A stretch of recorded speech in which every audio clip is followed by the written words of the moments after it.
Richa Shukla, the CEO of Dost Foundation. What inspired you to work in early childhood development and dedicated your career to this space? I know that children in India are not struggling because families don't care, parents do care, but they often don't have the right kind of support. Dost have also reached lakhs of families across multiple states and languages. Most memorable changes that you've seen in children or parents? Behavior change in our communities, in our cultural context, it doesn't happen overnight or in a span of 3 months or 6 months. Many families in India actually think that education begins in school. How do you help parents realize that learning actually starts at home? A perception that it's stayed with people. It's very rooted in our system, in the way we think about education. But how does a parent understand that it's not just a classroom that is a place for a child's learning to begin or to happen? It really happens because the brain is developing fastest in the first 3 years and then more in the next 2 years, and that's where 90% of the brain development is happening. So, what do you see is the vision for Dost Foundation for early childhood education in India over the next few years? our vision is that top care play is practiced in every home and every child is really sort of nurtured in an environment which practices top care and play, and the child is really,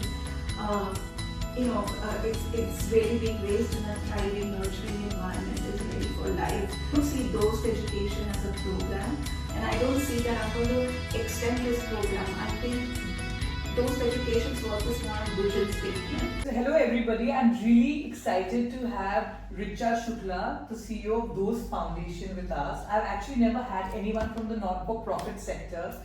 As you all know, so is Wayne, and I'm actually excited. So I think at the end of this podcast, you're going to share some tips with us. So you worked with women-led organizations. You know how early childhood development for families across India.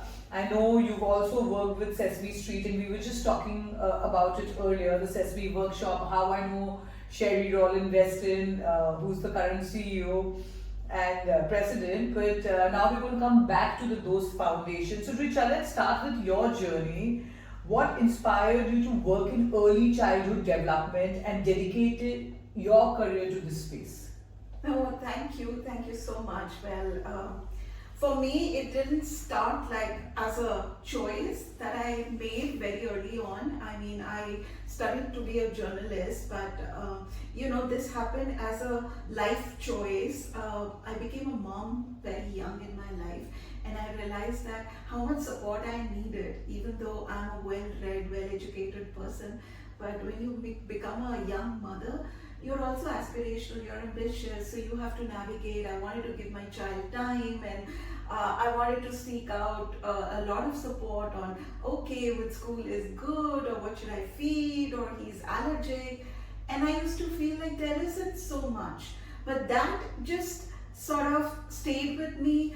I kind of shifted to give a lot of time to my child. I started teaching, so I taught in a very low resource, a low community school as a volunteer, and then also had a chance to really teach in a very, very progressive preschool, one of its kind, which was like catering to expats and diplomats, and the disparity stayed with me.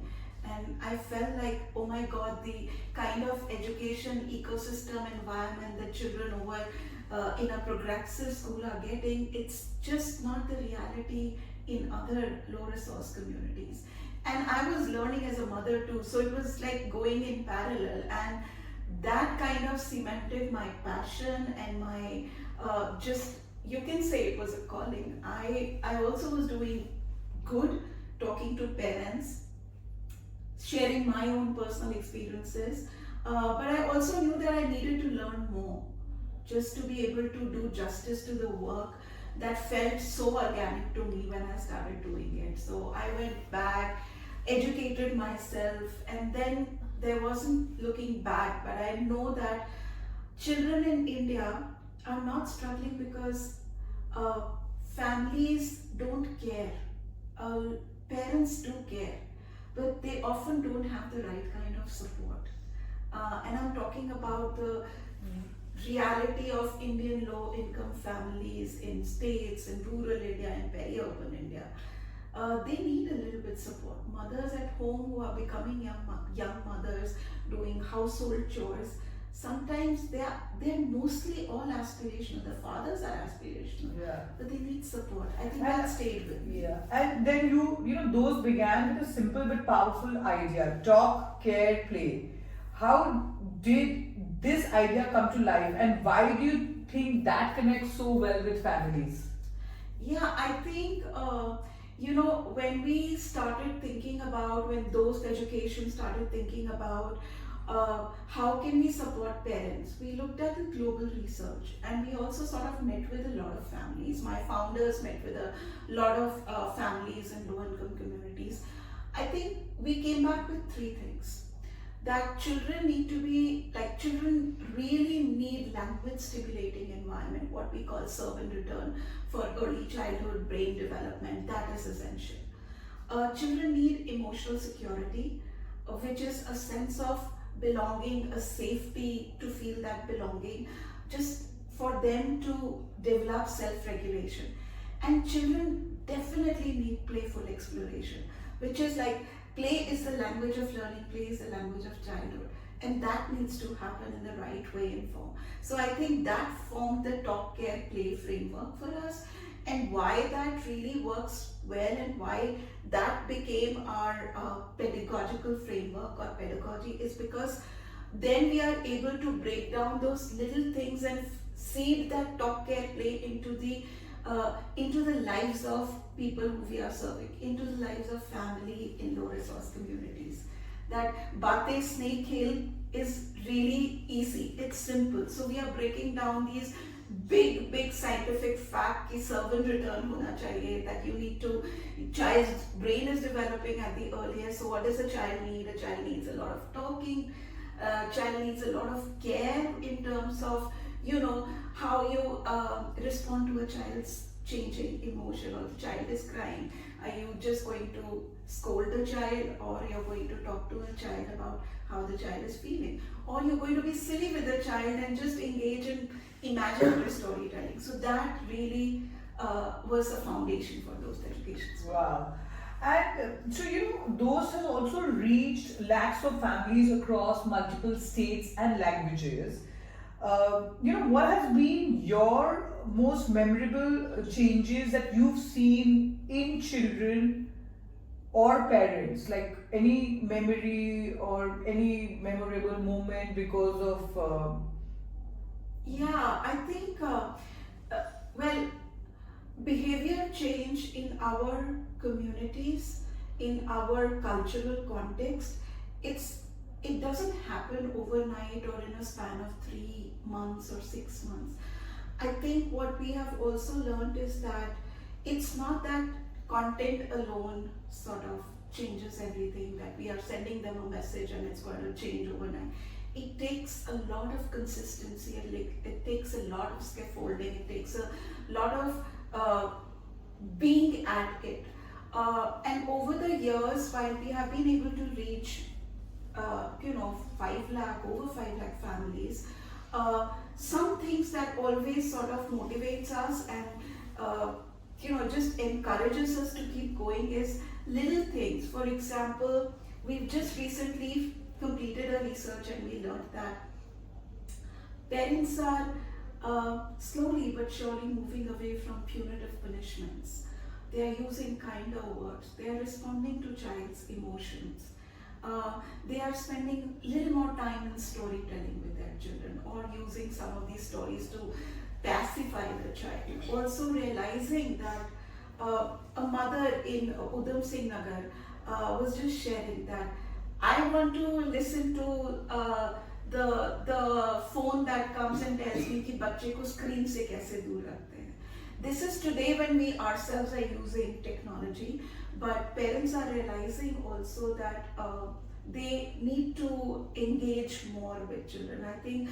And then with fathers, we have always seen that fathers have always remained on the periphery of child rearing practices and child sort of caregiving practices. They are more the providers but not the nurturers. So that's the perception, and they're always peripheral. But how some fathers have really expressed their willingness to engage with us because they want better for their children. And they say that, oh, we didn't know that कहानी सुनाने से इतना बच्चे को फायदा हो सकता है. So I think those are the kind of changes that we work towards and for. And many families in India actually think that education begins in school, you know. And how do you help parents realize that learning actually starts at home? Yeah, I think this is a perception that it's stayed with people. It's very rooted in our system, in the way we think about education. I think when we have policies, and thankfully the government is taking proactive measures to sort of really focus on the foundational years. The national education policy also lays so much of emphasis on why early years matter, and there is so much of science and research behind it. But how does a parent understand that it's not just a classroom that is a place for a child's learning to begin or to happen? It really happens because the brain is developing fastest in the first 3 years and then more in the next 2 years, and that's where 90% of the brain development is happening. So how do you break down that information? We have to really again break it down in that talk, care, play strategy and help them see the linkages.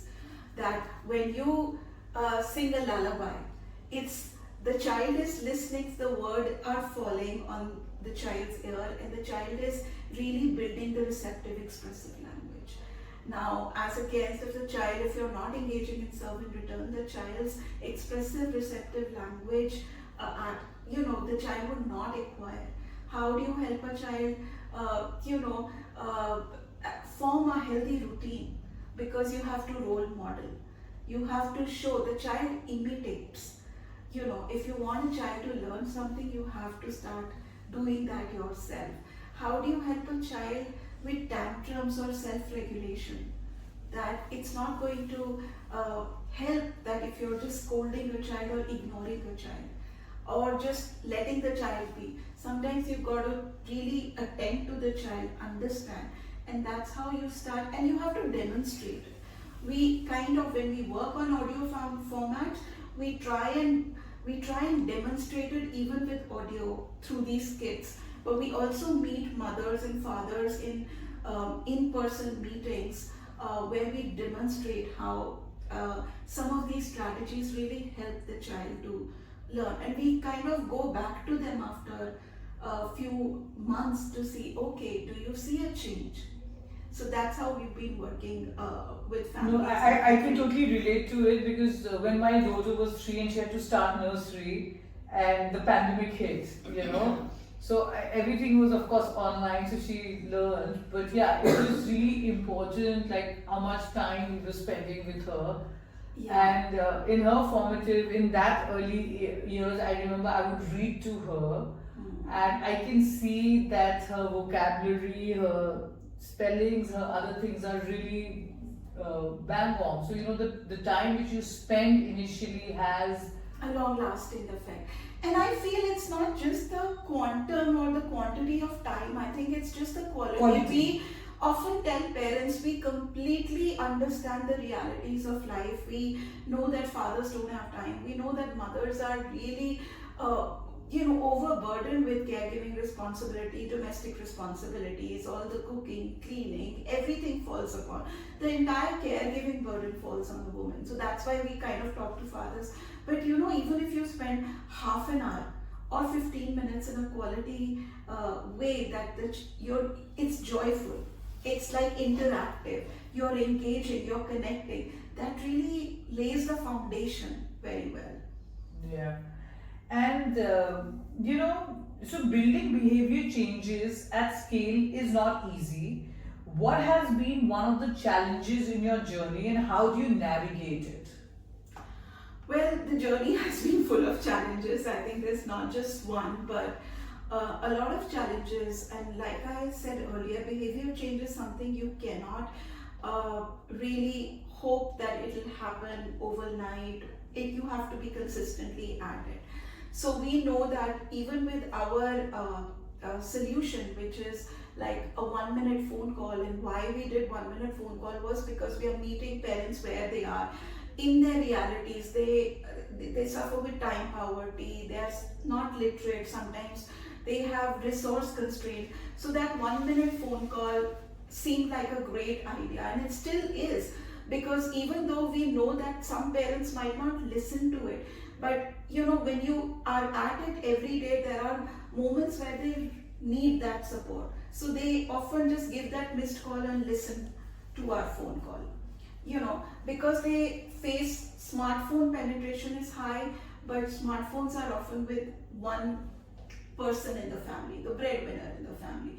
There is not, sometimes it's internet connectivity, sometimes it's they lose data, and sometimes the phone is not working. So all of these things really helped us strengthen our belief that this 1 minute phone call is a great way. But of course, we have our set of challenges. Sometimes parents just keep the phone aside, So how do we support them? We kind of work with those Anganwadi workers to say, okay, I think we see that parents are not responding much on the phone call, because we have a live dashboard. We can see how many parents are high engaged or low engaged. We sometimes see there is a systemic push to other outcomes. Like there has been so much of push in recent years on FLN, and we feel foundational literacy numeracy is definitely important, but that word foundation is really foundational there. So if you have missed out on that critical window of 4 years, then even if you push that literacy numeracy in at age 5 or 6, the likelihood of it staying with the child, that foundation being strong, is really there. So I think we still have to focus a lot on these formative years. So we have to continue to push for it with the government. I think sometimes, we work in states where they feel, okay, getting the permissions or, systems to adopt it becomes a challenge. Now we are learning more and we are better, and now we are mature. So we are now ready to scale it up, because governments are seeing a merit in these foundational years. So there have been many challenges, but we've been resilient. Yeah, and you're of course working on encouraging both mothers and fathers to be involved in caregiving. How important is shared parenting in a child's development? So I also want to sort of say, I've actually seen, because WIN is a women's network, but I'm seeing that shift happening in India. So, let's say maybe 20 years back, maybe fathers were not that involved, but now I'm seeing that positive shift.